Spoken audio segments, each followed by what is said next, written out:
এখন সময় হচ্ছে জুন মাসের 16 তারিখ। আর টাইম হচ্ছে এখন বর্তমানে 10টা 37 মিনিট। তো এখনের এই বর্তমান এই 10টা বা 10:30টার যে তাপমাত্রা মানে বলার মতো না, মানে শরীরের চামড়া পুড়ে যাইতেছে এমন অবস্থা। তো এমন অবস্থায় আমি এই যে ভেন্ডির বীজ নিয়ে আসছি জমিতে লাগানোর জন্য।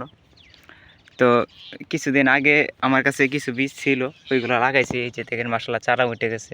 তো আমি দেখতে দেখতে মানে টেস্ট করছি যে কেমন হয় বাচ্চাটা। তো এই বেডটা বাচ্ছি। তো আপনারা জানেন আমার এই জমিটা হচ্ছে রাস্তার পাশে। এই কিছুদিন আগে পানিতে আমার এই চিচিঙ্গার জমিতে প্রায় 2 হাতের মতো পানি উঠে গেছে। এই যে গাইডটা দেখছেন, এই গাইডটা পর্যন্ত পানি উঠে গেছে। তো পানি উঠে সবগুলো গাছ মারা গেছে। তো এখানে অল্প কিছু সংখ্যক গাছ বেঁচে আছে, ওইগুলা চিচিঙ্গা না, ওইগুলো হচ্ছে সর্ষে গাছ।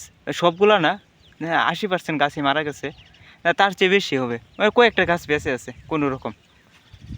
তো এই রাস্তাতে মানুষ আসতেছে যাইতেছে, তাদের এটা চোখে পড়ে না যে এই যে জমিটা, সবটা জমি কিন্তু এই যে দেখেন এখানে কিন্তু কিছু নাই, কোনো অস্তিত্ব নাই গাছের। সবগুলো গাছ মারা গেছে, শুধু মরা চিচিঙ্গা মানে খোসাগুলা পড়ে আছে, আর কিছু নাই।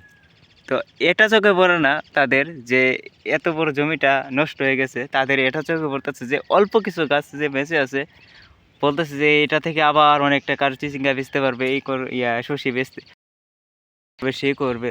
আসলে মানুষের চিন্তা ভাবনা একদম পচে গেছে, বুঝছেন। এই যে তাদেরকে যদি আমি বলি এই জমিতে 1 ঘন্টা টিকবে না, ঠিক আছে, এই রোদের মধ্যে। আসলে মানুষের চিন্তা ভাবনা এমন হয়ে গেছে যে আপনি কিছু করবেন, আপনি ভালোটা দেখতে পারবেন, হ্যাঁ। আর আপনি যখন কিছু করে সফল হয়ে যাবেন, তখন মনে করেন যে আপনাকে নিয়ে হিংসা করবে।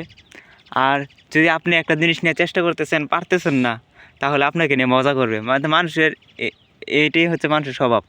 আর আমি মানুষের কথা তেমন একটা কান দেই না। তারপরেও আপনাদের সাথে শেয়ার করছি, যারা নতুন উদ্যোক্তা আছেন বা নতুন করে কৃষি করতে চান, তারা হয়তোবা প্রথম অবস্থায় অনেক সমস্যার সম্মুখীন হতে হয়, যেটা আমিও হয়েছি।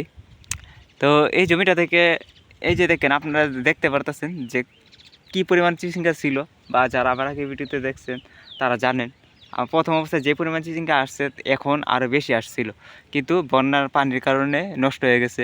তো এই জমিটা থেকে আমার দৈনিক 2-2.5 হাজার টাকা 3,000 টাকার মতো ইনকাম হইতো।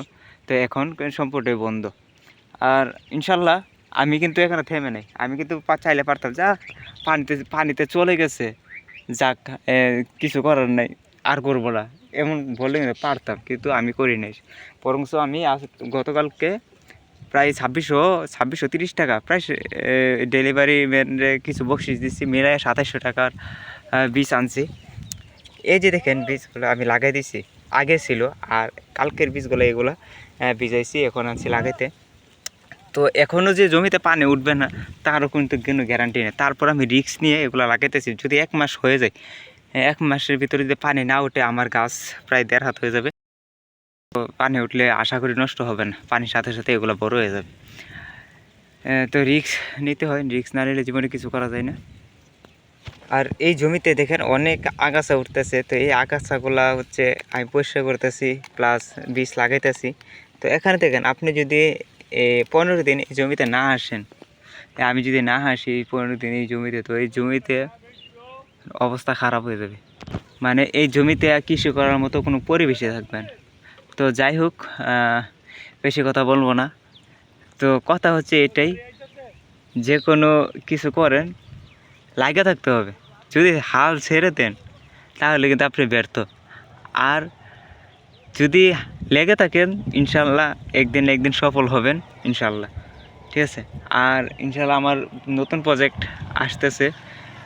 এখন তো পানির সিজন, আমার সবগুলো জমি যেহেতু নিচু এলাকায়, এখন ওইরকমভাবে বড় করে করতেছে না। কিন্তু যে এই আজ থেকে 2 মাস পরে যে সিজনটা আসতেছে, মানে আগাম ফসলের সিজনটা, ইনশাল্লাহ আপনাদেরকে দেখাবো। বড় করে প্রজেক্ট করতেছি, যদি বাড়িতে থাকি ইনশাল্লাহ বড় করে প্রজেক্ট করব। আর এখানে দেখেন অনেকগুলা শসি আছে, বড় বড় হয়ে গেছে, এগুলো কেটে দেবো। আর আর না কাটলে হয়তো বা কিছু গাছ বাঁচবে। এখানে দেখেন গাছের গোড়া কিন্তু নষ্ট হয়ে গেছে, কিন্তু আগাগুলা কীভাবে জীবিত আছে আমি এটাই বুঝতে পারতেছি না। সব গাছে গোড়া কিন্তু নষ্ট হয়েছে, দুই একটা এই যে দেখেন, এগুলা কি বাঁচার সম্ভাবনা আছে? আমার মনে হচ্ছে না। কিছু কিছু আছে মাঝে মাঝে, ওইখানে একটা গাছ আছে জীবিত, কয়েকটা আছে এগুলা থেকে এই ড্যামগুলা। তো রাস্তার মানুষের এটাই সহ্য হচ্ছে না যে গাছ এখনো বেঁচে আছে, এত পানি হয়ে গেছে তারপর গাছ বেঁচে আছে, তাদের এটা সহ্য হচ্ছে না। তারা চাইলে কিন্তু পারে যে এমন একটা সবজি জমি করতে, কিন্তু তারা করবে না, কিন্তু জানে এটাতে কি পরিমাণ কষ্ট করা লাগে আর প্রচুর রিস্ক। ঠিক আছে, তো